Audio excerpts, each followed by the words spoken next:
I'm Ron Bielefeld, and this is Whistling Wings Photography, and welcome to another video. And in this video, we're going to talk about birds in flight, photographing birds in flight. And I'm sure that's a shocker to you all who have been coming to my channel for a while. I love photographing birds in flight, and I've done it for many, many years. So I wanted to do a video on some of the reasons why your images of birds in flight, the bird itself may not be as sharp as you're hoping to get. And just like so many things in life, there's rarely ever one cause for an issue. A lot of times it could be just one, but when it comes to getting sharp images of birds in flight, there's several things that could be influencing that, and we're going to talk about 5 of them. There's more than that. There's, I don't know. This isn't meant to be totally comprehensive, but it's meant to be kind of cover the 5 major ones that I think are the major potential reasons why your birds are not sharp when you're shooting them while they're flying.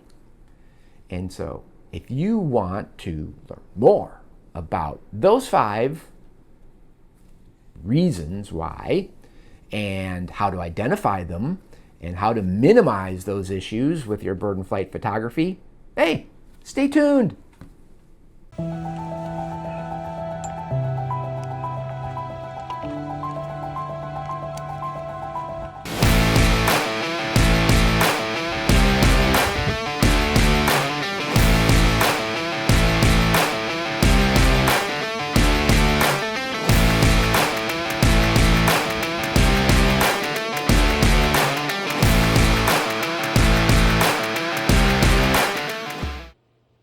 Okay, so here we are. We're talking about birds in flight and why your bird in flight may not look sharp when you're processing your images. And, there's five major, I think they're the major ones, 5 major reasons why. One is the obvious one, autofocus. The second one, pretty obvious too, right? I think it's fairly obvious. Motion blur. It's not just about autofocus getting focus. The autofocuses these days are pretty darn good. They focus on the bird most of the time. But motion blur. Then you have resolution. That's number 3. If you don't have enough resolution on the bird and you try to crop way in, that kind of comes down to what we should define. Should we define sharpness? Sharp is detail in the bird, right? It looks sharp. It's not blurry, but even if it's kind of sharp but there's no detail, that's really not sharp. So detail comes into sharpness. Yeah, so it's not just about focus. It's about when I have a bird in flight and I make my final composition and I get done processing the image, I want the bird to look detailed and sharp. Like I was holding it in my hand would be awesome, that kind of detail. So we have autofocus, we have motion blur, we have resolution, we have, how about noise? Noise, if there's too much noise in the bird or in the image in general, that can cause the bird not to look so sharp again, especially if you are cropping in, which we bird photographers do way too much of. That's just the nature of the beast that we've chose to tackle when we do bird and flight imagery. And then the 5th one, something I find that a lot of people don't think about much. I mean, I get a lot of people saying, I don't get this. Everything should, even when you're not talking about birds in flight, it's atmospherics, heat shimmer, heat waves. How about humidity in the air? Like fog, well, of course, fog, but you don't even need to have fog. It can just be a hazy day. There's high humidity or whatever, or smoke in the air, or poor air quality, whatever you want to call it. That can kill the detail in your bird, the sharpness of your bird. So we're going to talk about these 5 things. And we're going to start with the obvious one. We're going to start with autofocus.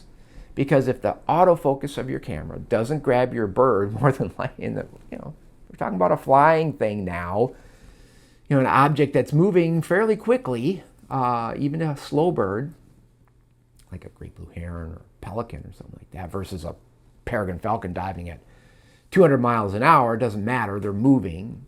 So if the autofocus doesn't grab your bird, then no part of your bird's going to be sharp. And how do you determine that? Well, zoom in on your bird. The first thing is you look at the eye, right? If the eye's not sharp. And that can be an issue, especially if the bird is going to be big in the frame flying. If it's going to be farther out there, well, and smaller in the frame, maybe having the eye tack sharp isn't, if it's not tack sharp, it's not a deal breaker. But that's what you look at first, right? That's what I look at first. Well, if that's not tack sharp, is any part of the bird sharp? That far wingtip sharp? The tail? The feet? If any part of the bird is sharp, well, your autofocus grabbed the bird. All right? But you have what's called, and then you think, well, if it grabbed the bird, then why isn't the whole bird sharp? Well, because we have this thing called depth of field, and we use long lenses, 600 millimeters, 840 millimeters, 1200 millimeters, 500 millimeters, whatever. Depth of field can be it's not deep. It's not this deep.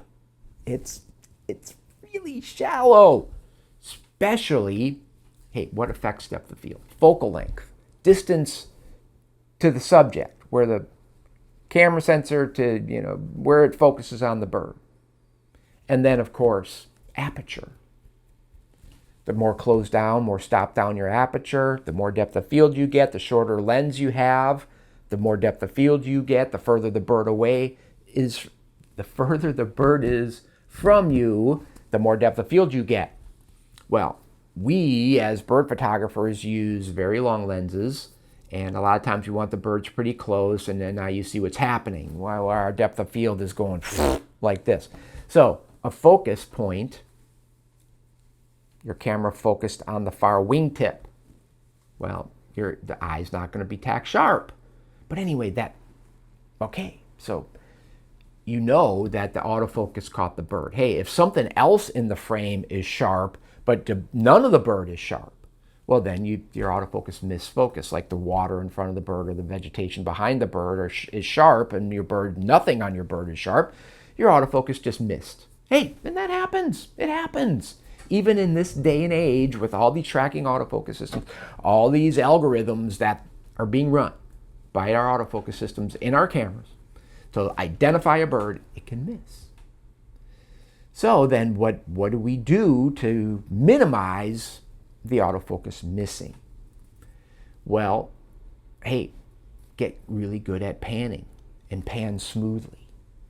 The smoother everything looks to you as you're trying to stay on your bird in flight, the smoother it looks to your camera, the smoother it looks to the autofocus system of the camera, the easier it's going to be for the autofocus to grab onto that subject initially and keep with it and stay on it. Then there's, all these choices now for autofocus areas I shoot Canon. So I shoot zone a lot because zones eliminate some of the background that can be cluttered and compete with the bird for the autofocus's attention.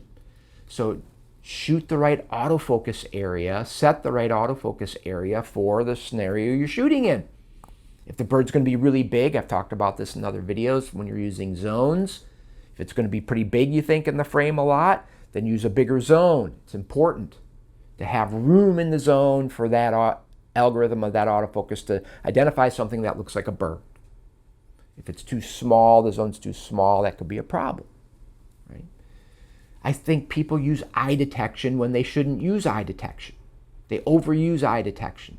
If the eye is not going to be available to the autofocus, it's looking for an eye. And believe me, when you have eye detection on, especially in Canon cameras, and you're telling it to look for an eye, it's going to really prioritize that.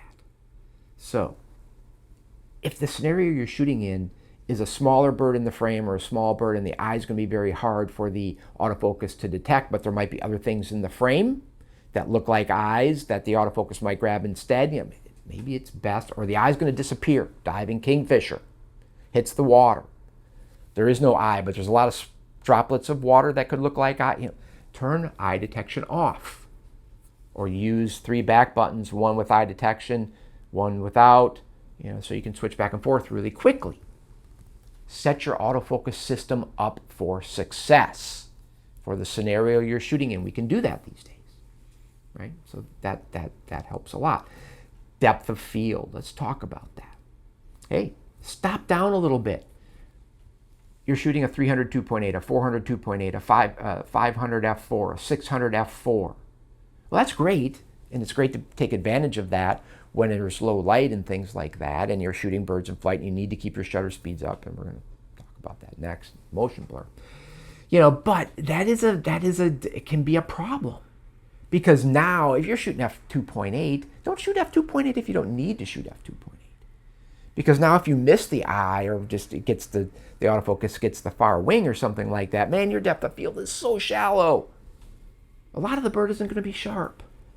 So stop down, f7.1, f8 on those fast lenses. And if you're shooting a slower lens like the 100 to 500 Canon or the 200 to 800 Canon, hey, that's done for you.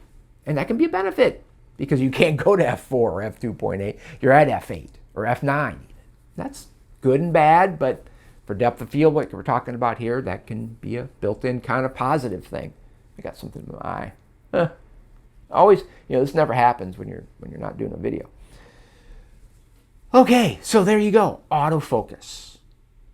Now, let's move on to motion blur, which I find a lot of people send me images or email me or call me or leave messages some way. I mean, it's all over the place how many ways people can contact you these days. And they say, my autofocus just isn't, but then I isn't working. It's not grabbing the bird. But then I look at images that they send me. I say, hey, send me some examples of what's happening. It's not the autofocus. It's motion blur.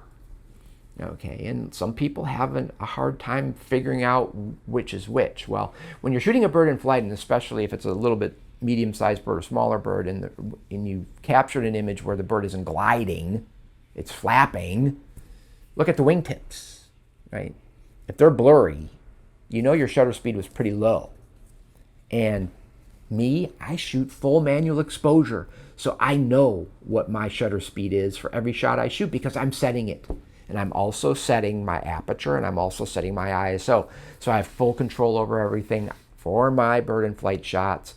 I'm not letting the meter control any of my parameters, so it's never a shock to me when I look at my image and say, oh gosh, I was shooting, aperture priority, so the meter changed my shutter speed because of the background luminosity, and then it went way low, and look at the wingtips are all blurred. Oh, no wonder, and I can't pan good enough at 1/250th of a second. Well, few of us can. I've done it. I'm sure maybe you've done it. You can, but you got to be really good at panning perfectly. So, shutter speed. If the bird is blurred a little bit, it doesn't take much. Look at the catch light in the bird's eye. Zoom in if you've got a catch light. Is it smeared? Is it elongated in any way? Is it not a pinpoint or round or square? If you go in far, pixels are kind of square, right? Whatever. If it's smeared over several pixels, that's motion blur. All right. So the way to get rid of that, of course, is faster shutter speeds. That's the quickest, easiest way. And I'll tell you, I tell most people this, if you want to get better, sharper birds in flight, then shoot the fastest shutter speed you can under the scenario you're shooting in. Fast shutter speeds will solve so many of your not sharp birds in flight. And when you're shooting 1200 millimeters and that bird is filling the frame, you better pan really accurately, because you got to keep it in the frame, and your field of view is really small anyway, so you are panning accurately if that bird's staying in the frame. We'll talk about that in a minute. But also shoot fast shutter speeds. Get those shutter speeds up 1/4000, 1/5000, 1/6300, 1/8000th, 1/10,000th of a second. You will find a lot more of your birds in flight are going to be tack sharp. Yep, that's it. I do it. I've been doing birds in flight forever. And I do it just about every day. And I still go to fast shutter speeds when I can. Now that's going to freeze everything. Now if you want a different sort of look to your image, you want a blurred background as you're panning with that bird really accurately, and you shoot at 1/500th, 1/400th, 1/320th, 1/250th of a second, and that bird's gliding through, and you're perfect. You're perfect. The bird's going to be sharp. That background's going to look like it's going by at 1,000,000 miles an hour. If that's the look you want, you're going to have to shoot slower shutter speeds. But to start out, and for the context of this video, let's just talk about, we want everything, boom, I want my bird sharp. All the detail possible. Fast shutter speeds will help you so much. They are your friend, okay? And sometimes you can't do it. You can't get fast shutter speeds because the light just won't allow it. Well, sometimes we can't do what we want. We're not dictating these things. We have very little control over most things that we encounter when we're out shooting birds in flight. It just makes it difficult, but it makes it really rewarding too when we get a good one. So motion blur. So then you're thinking, okay, well, what else can I do? Practice. Practice panning. Practice using the focal length that you want to use a lot.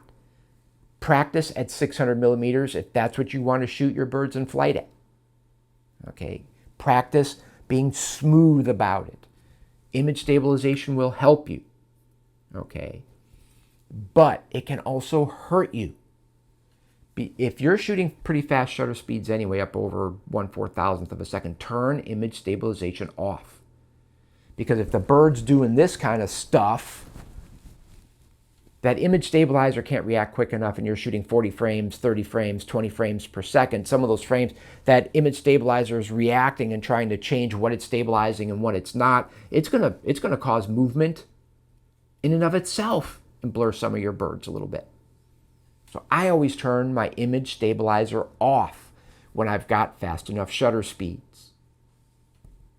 But practice panning, get good at it. Use help if you need to. I know what I'm going to say, and I don't want to say it, but use a tripod with a gimbal head for more stability. Better yet, use a speed shooter. Use a speed shooter harness. Yeah, I make it. And I've made it, and I thought it because tripods are too restrictive.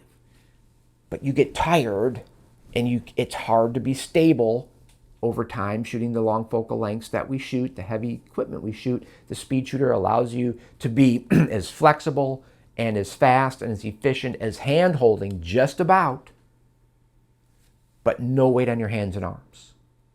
So you can be much more accurate in your panning, much more precise in your panning. Think about it. But that's what you do with motion blur. Get better at panning and use fast shutter speeds whenever you can. There is nothing wrong with shooting really fast shutter speeds unless you're trying to create some kind of artistic thing that fast shutter speeds aren't going to be good for. So there you go. So now, what are we moving on to? Well, now we're going to move on to resolution. A lot of us are shooting 50 megapixels, 45 megapixels, 63 megapixels. Pretty high resolution cameras. Let's just talk about the pixels as far as resolution, not about motion blur that it might add. It's a whole nother subject. Let's talk about, you're only shooting a 20 megapixel camera and the bird is tiny in the frame.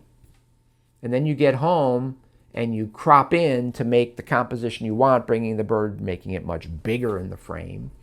And then you say, oh, it's not sharp. Well, again, look at the bird. I mean, the bird's probably sharp. The autofocus grabbed the bird. But there's not enough pixels on the bird. So then you blow that bird up, and the pixels, on the resolution wasn't captured to really back up that zooming in that you're doing by cropping in. And the detail wasn't captured in the feathers. So you can't crop way in when you start with a relatively low resolution bird. Now you can have a low resolution bird shoot a 63 megapixel camera. If it's a pinprick out there, and again, you're going to have the same problem. So you want to get as many pixels on the bird as you can for the type of image composition you want to make. And when you do that, resolution and detail, that's part of sharpness, right? You zoom in then a little bit, you crop in a little bit on that bird, shooting a 63, a 50, a 45 megapixel camera, and there's still plenty of pixels on that bird to resolve the feather detail, and the autofocus grabbed and all that kind of stuff, and you panned well, and your bird's going to be sharp with a lot of detail. It's going to be sharp. It's going to be great. Yep. But it's that cropping thing. It's where you're starting with the resolution of your camera and all this kind of stuff that you have to take into consideration. I see so many people send me images, kind of cropped in images and all that kind of stuff, and I can tell right away it's a heavy crop. Don't think I can't, because I can. Anybody that's looked at a lot of images can tell big crops. And then you say, send me the raw, and they send you the raw, and the bird started out as this little bitty thing way out there. And they were shooting a 24 megapixel camera or 20 megapixel camera. Well, you're not going to capture detail that way. And then you're going to say, why is it not sharp? Well, it's not sharp because there's no detail. So that's the main thing about resolution, is having enough pixels on your bird. How do you identify that? We'll zoom in and see how far you can get, before things start to just, if you can zoom way in 300%, you still see feather detail. Hey, your resolution's good, right? Get closer to the bird, use longer focal length to get more pixels on your bird. Cropping in can only get you so far. It's all about the number of pixels out of the total pixels in your frame, on your sensor, that are on your subject, that dictate things here. All right? You can only take cropping so far. So that's better field craft. Get closer. Use camouflage. Use blinds. Use longer focal lengths, but then, of course, that has issues. Right? That has issues. And that's a good segue into the next thing, and that's atmospherics. Well, the longer the focal length you use, if the bird's way out there to grab it as it's flying, the more atmosphere there is between you and your camera and that subject, the more potential there is for the atmospherics to mute the detail, to make your bird look not sharp. And so get close. How do you tell if it's atmospherics that are causing your bird not to be sharp? The thing that I always notice when it's heat waves, heat shimmer, is if there's a background back there behind your bird, does it look weird? Does it look different? Like just weird distortions and just weird textures. Well, that sets off my heat wave, alarm. You've tried everything to get sharp images in this location at a certain time, and you never come away with, well, it's probably because that area is really prone to heat waves or something like that. So how do you deal with it? Well, shoot it in early mornings, late evenings. Early mornings are best. Try to get closer to your subject. The less atmosphere between you and your subject, the less heat waves are going to have a chance, or mist or humidity is going to have a chance to distort your subject. So get closer. Sometimes you just have to change locations. You just have to admit that we cannot shoot here right now under these conditions. We've got brown grass. We've got the water. We've got ducks flying back and forth. It's cloudy. It's cold. Cool out. That's fine. No problem. Sun comes out. Guess what heats up first? All that brown grass that you're sitting in and is 100, yards long before it gets to the water where the birds are flying and coming in and landing and stuff like that, that grass starts heating up. Everything else is relatively cool, and here we go. Heat waves, and it can happen fast once that sun comes out. Well, scooch up, get less of that grass between you and the birds, or you may just have to find a spot where you can be right on the edge of the grass and shoot over water, because that water is not heating up nearly as quickly as that grass, that kind of stuff. You got to be cognizant of what's happening and why, and know how to deal with it. And if you have to, you just move. Because I don't care how good the action is, how good of opportunities there are. If there's heat waves, if there's too much atmospherics, humidity, you're not going to get a sharp shot. So what good is it? Move. Find a better location without the heat waves, without the mist, without the humidity, whatever's causing you to have an atmospheric problem. One thing I will mention about heat waves. If you're shooting a big lens, like a 600 f4 or 400 2.8, and you've got that big, huge lens hood, and it's dark on the outside, it can heat up fast. You can get heat waves inside the lens hood. It's not out there. It's in here. Look for that if you can't figure out what the heck is going on here. Why are my images not sharp? And check them in the field if you think, check your images in the field if you think you got heat wave issues. Or look through your viewfinder and look for heat waves. Look for the mist, whatever that might be. You'll see it if you know what to look for. That weird background look. I'm shooting at something that is my bird, but it's a stump out there. So I can't get it to look sharp. I can't get any detail. Problems with heat waves, with atmospherics. Move somewhere else. Do what we talked about, right? So we've talked about focus, motion blur, low resolution, excessive noise, atmospherics. We haven't talked about noise. Did we talk about noise? I don't know. Yeah, I lose track sometimes. Let's talk about noise. And if we already talked about it, So you want to increase your ISO so that you can get the shutter speeds up, like we talked about earlier, so you can get your sharp birds in flight. Well, that works to a point. But if you get your ISOs too high and you start getting so much noise in there, that noise keeps the camera from capturing detail, feather detail.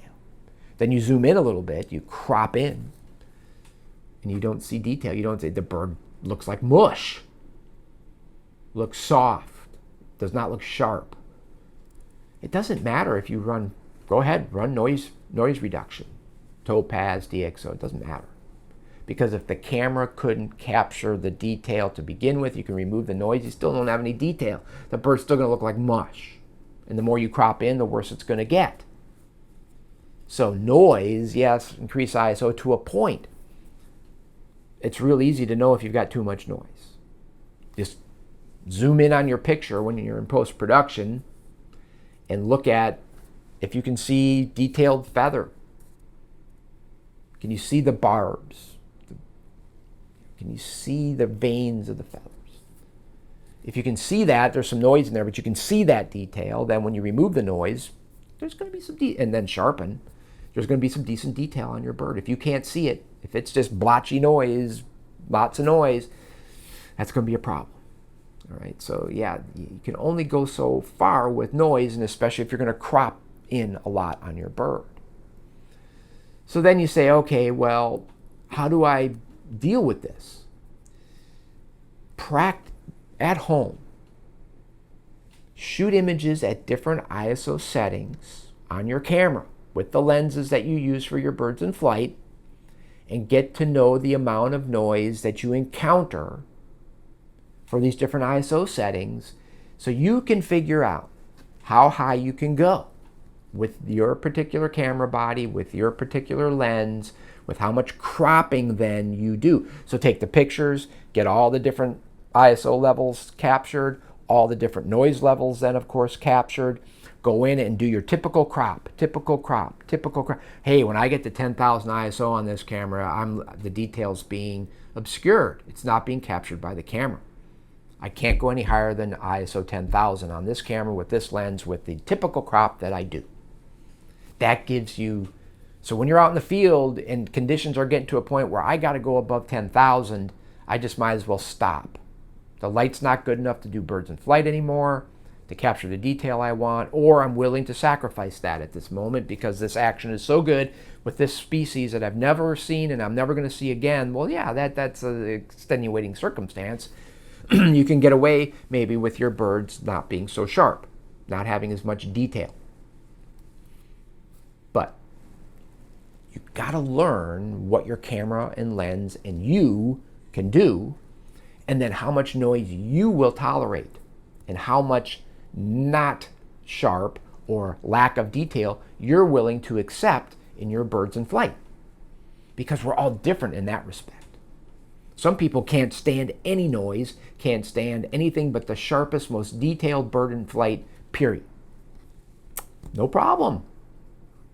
Other people can take an image of a bird in flight and be a lot less strict about that kind of stuff and still be happy with their imagery. And that's fine too. But that you have to figure out. And you figure it out at home, easily, even indoors. You can figure that out. So that when you go into the field, you're not guessing at it, and you're not coming home with images of birds in flight that you think are going to be awesome, and then you're really disappointed. So yeah. So noise is one of those things that you have to deal with. The only way to keep noise down, lower ISOs, proper exposure of your bird. Okay, so you don't have to bring it way up. Still, I know. Invariant ISOs, doesn't matter if you shoot high ISO and you got good exposure, or you shoot way underexposed at lower ISO and you bring it up, you got the same amount of noise. That's ISO invariance. I get that. But if you shoot high ISO, all right, and underexposed, and then you bring it up, whoa, that's not ISO invariance. We're not talking about that. You need to shoot low ISOs and a darker exposure, and then it's fine. But anyway, so keep your ISOs down. Don't crop so much. Get closer to your subject with more focal length. So you don't have to crop as much, because cropping magnifies any noise that's there and will also show up, or also show your viewer, you or whoever's looking at your imagery, that the detail in the bird was not captured if you're cropping way in. The bird's going to be big in your final composition. So yeah, to keep your noise down, you basically just have to keep your ISOs at the level that you have determined is okay for your gear and for you. So there you go. Now, I guess end this video by saying, there's all these different factors that come into getting a sharp, detailed bird in flight. Sometimes it's just one thing that failed. Sometimes it's multiple things that failed, and thus you didn't get that sharp bird in flight. But for most of the things that we've talked about here, for all of them really, there's ways to improve it, to maximize the sharpness and the detail you get in your birds in flight. And so that's really what I think about and all the time when I'm out shooting. All these 5 main factors, I guess. And if I start looking at a few images out in the field and I'm thinking, wow, something's not right here, then I start applying, what is it? Did I miss autofocus? Was it motion blur too? I just didn't pan well enough. The bird moved really quick. I didn't. Slow shutter speeds, all the way through the whole list. Trying to figure out what is going wrong and then what I need to do to fix it. So, hey, I hope you found this somewhat helpful, and maybe it'll get you thinking about these factors when you're out shooting and doing the preparatory work, setting up your cameras, autofocus right, understanding your ISOs and how much noise they produce and stuff like that, so that when you go out in the field, you will have that much more success at getting sharp, detailed birds in flight. Hey, until next time, I hope you have great light. I hope you're getting great images, And of course, be safe out there. I'll see you soon.